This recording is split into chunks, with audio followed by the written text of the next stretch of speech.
All right, welcome back to our intro in Biblical Hebrew.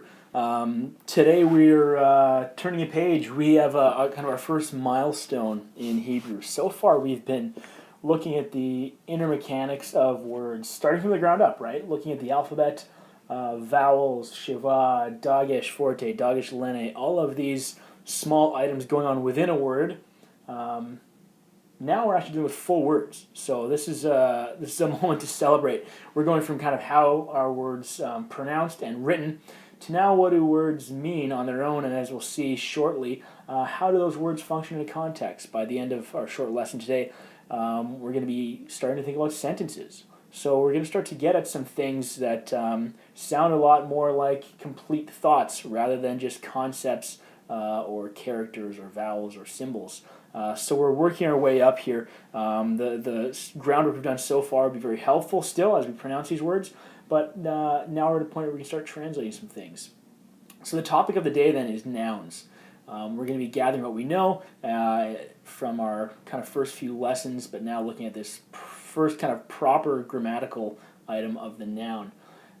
In general, I think we could say that nouns and verbs are really what make up the bulk of our Hebrew language system. Of course, prepositions, we need those too to show relations in between things, but nouns and verbs are going to make up most of what we're dealing with. So this is going to be an important one that we're getting at.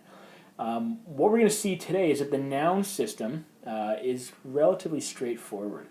The verbal system will take a bit more time to unpack. It's a bit more complex. We'll get to that somewhat later. But nouns have basic patterns. We have patterns for a lot of things in Hebrew. As you've seen probably so far, we also have exceptions to those patterns. So our basic goal for today is to get a handle on the patterns, and then we'll follow up on some exceptions to these guidelines that we're setting up. But for now, why don't we just lay some of that groundwork, and we'll worry about encountering those patterns and verbs at a later point. So let's think about nouns. Well, why don't we start off by looking at a few nouns? But before that, even, why don't we remind ourselves what we mean by that term noun? Part of the challenge in learning a language, especially an ancient language like Hebrew, is that we're often reminded that our English grammar is not so great. So at times we have to jog our memory of a certain grammatical category or term before we start populating that with the corresponding words and language from Hebrew. So why don't we start with nouns? This one probably is self-explanatory for most of us, but as a reminder, a noun is a person, it's a place, a thing, or a concept. Just to illustrate that definition, I've got a few Hebrew nouns here for us with some images to kind of walk through what that could look like. Our first noun, when we start in the top left, this first noun here, Mitzrayim. Mitzrayim. Now that noun means Egypt. We have up here is kind of a very old, about the 14th century or 15th century rather, painting from a tomb in Thebes. And what we have here is an image that's reminiscent of what cattle herders would look like, perhaps, in Egypt. Again, if we're thinking of the Old Testament story, that's kind of an interesting image to have in mind, or at least to reflect on. But for us, for Hebrew, that's a noun. Mitzrayim is a noun because it's the name of a place. It's a toponym. Mitzrayim, Egypt. Why don't we go down to the bottom left here? This is a word that we're probably very familiar with, even if we're brand new at Hebrew. Torah. Torah. And this qualifies as a noun in a few different ways. The image that we're showing here is actually of a Torah scroll. It's one we have on campus. It's one that we'll look at actually at one point in time in the semester. And the Torah in the Hebrew canon refers to the first 5 books of the Bible. So Genesis through Deuteronomy, what we call in the Old Testament as the Pentateuch. So in that sense, Torah, at least in a modern sense, or in a canonical sense, refers to a physical collection of 5 books into, in this case, a single scroll. But within the Hebrew Bible, if we're reading through that narrative of the Hebrew Bible, when we come across the word Torah, most often, probably 95% of the time, it's referring to instruction, a general body of instruction, of teachings that would be transmitted. They could be on a number of topics, but it's not textually bound. The idea is that Torah is instruction. And in that sense, we're dealing with a concept, but that still qualifies as a noun, at least linguistically for us. Over on the right-hand side, let's start up at the top. I love this image because what this image does, at least to me when I see it, is reminds me of the way that word meaning can change and develop over time, and that words can mean different things culturally. The noun we're dealing with here is the word lave, and we would probably translate that as the word heart in English. If you were working on a translation, you would probably translate that as heart. But in the ancient world, especially in this context, the heart wasn't something that beats in your chest. The heart was seen as being kind of the closer we would call the brain. It's the kind of seat of emotion and cognition. It's the guts. That's where all the real work is done. The understanding of a brain being the seat of cognition and emotion is a very modern understanding. So in Hebrew, we're talking about lev. Almost this type of image works better for us, which is why I like it so much. But there we're dealing with, again, a noun. It's a thing. It's a heart. The heart or the mind is what we're talking about. And then lastly, this image of Hagar, Sarah, and Abram. The noun here that we're dealing with is Sarah. Sarah in Hebrew. Sarah. Obviously, she's giving Hagar, her maidservant, to Abram in this classic image. But there, again, we're dealing with a noun because we're dealing with a place name. So that's just a few nouns, some that we know already, some that we will learn. But just to kind of rough out that category of what we're dealing with, we're again dealing with people, place names, things, or concepts.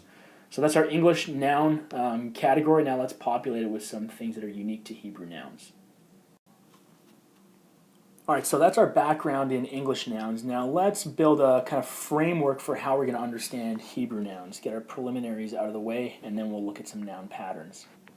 I've got kind of a list of 4 things here, and the first thing I want us to start thinking about is I want us to get used to recognizing nouns, and really any word, but nouns specifically, by paying attention to the 3 consonants that make up their root. Last day, we used these kind of 3 placeholders as a way of signifying 3 characters we could plug into a word, and that works really well for us here with nouns. In Hebrew, a few words may have 2 or even 4 consonants. We don't really need to worry about that. Those are more the exceptions to the rule. But recognizing roots is a very helpful way of becoming familiar with not only vocabulary, like the nouns we're learning, but also learning some items that will help us for vocab later on. And I want to give you an example of what I mean by that. Here we're dealing with what should be a mem, a word that we've seen before a number of times. Melech, the word for king. Now that word melech, we've memorized that as a noun, but the root of that noun is mem, lamed, kaf. Why it's important to kind of associate that noun melech with that root is because when it comes time to work on our noun, or our verb vocab rather, we'll change the pointing, malach, but that's the verb meaning to rule. So roots are one of the ways that we can save ourselves some time later on. If we learn vocab like melech and we start to pay attention to those 3 consonants at its core, then we might be saving ourselves some time later on because those same roots are going to come back when we need to memorize vocabulary for verbs. So that's the first item. The second item to at least be aware of for Hebrew nouns is get to know what we'll call our lexical forms. Lexical form, what do we mean by that? Well, this is the most basic form of a Hebrew word. When we memorize our vocabulary at the end of our chapters, the forms that we're learning are in fact our lexical forms. So if we kind of return to our example of melech, king, that form that we're learning is the lexical form. What do we mean by that? Well, it's the form you'll look up in your lexicon. Now, a lexical form will always be the most basic form of a word. So that means they will always be singular. Melech means one king. It will always be singular. You'll always be looking that up.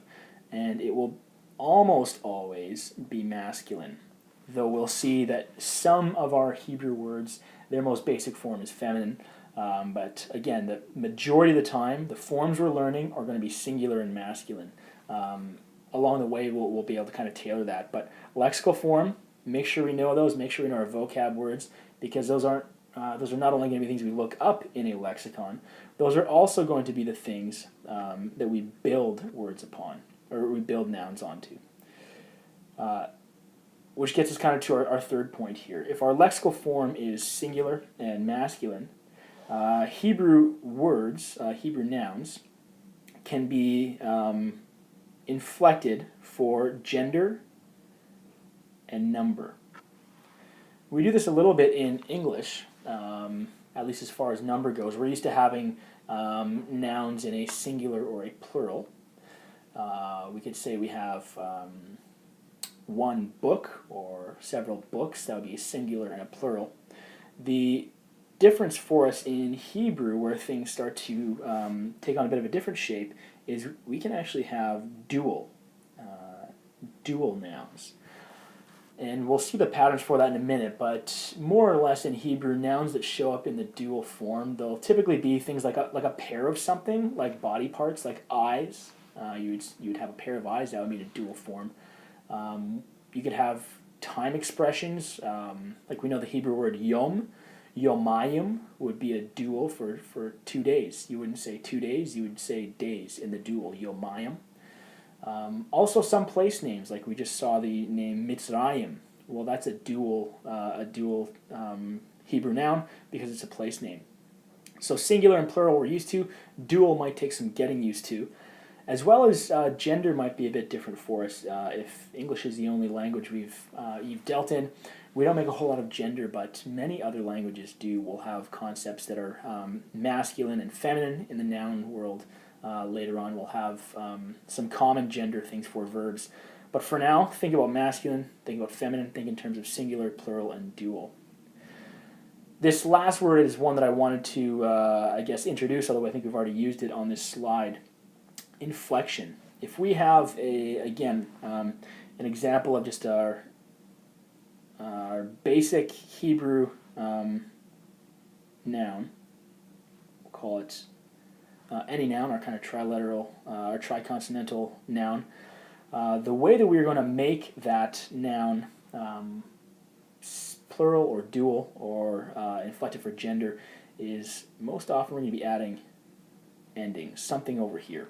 And again, in English we do this to make some of our words plural. So if we take, for example, the word dog, well, how to make that plural? We add an ending. That S is an ending to make our word plural. What we're doing there in our English example or this kind of Hebrew example that's not populated yet is we're inflecting the verb. So we've learned about lexical forms. Now when we make any changes to those lexical forms, changing their gender or their number, we're then dealing with an inflected form. So that's kind of the outline of what we need to know about kind of the mechanics or the framework for Hebrew nouns. Now I want to spend a few minutes looking at the patterns for these nouns. And these are patterns we read about this week, but I wanted to at least explain a few things along the way. All right, so here's what we're going to call our master paradigm for these Hebrew nouns.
All right, the final topic for the day is getting at something beyond even the word level. Here's where things start to get, at least for me, start to get interesting.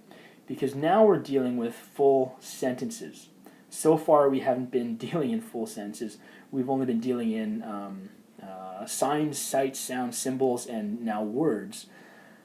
But part of the fun of learning a language like this is when you start to have words in context. Because words only mean something in a context, and what we're dealing with here is basic sentence structure, basic syntax, but we can start to already translate some of these based on a limited vocabulary that we know about.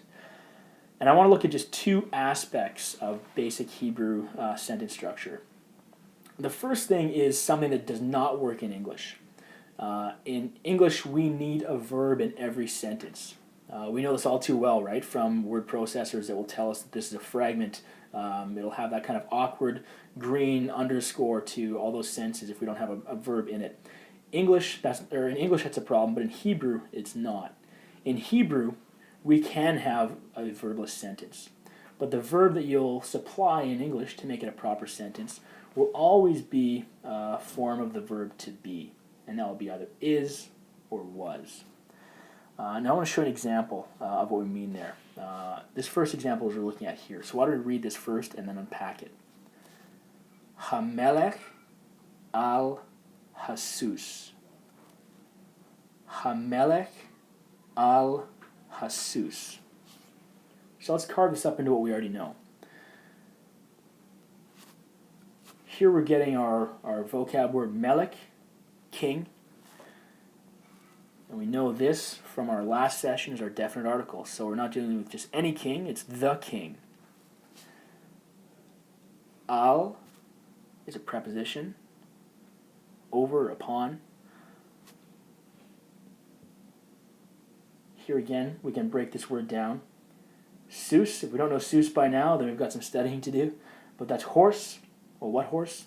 Ha. There's a definite article, the horse. Hamelech al Hasus. Literally, the king on the horse. Now, in English, that doesn't work because, again, we would need to edit that for grammar and add a verb.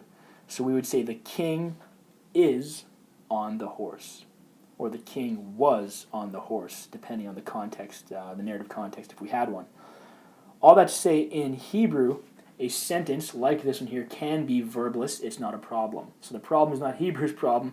The problem is our target language problem in English. In those settings, pay attention to the context and supply is or was as it's necessary.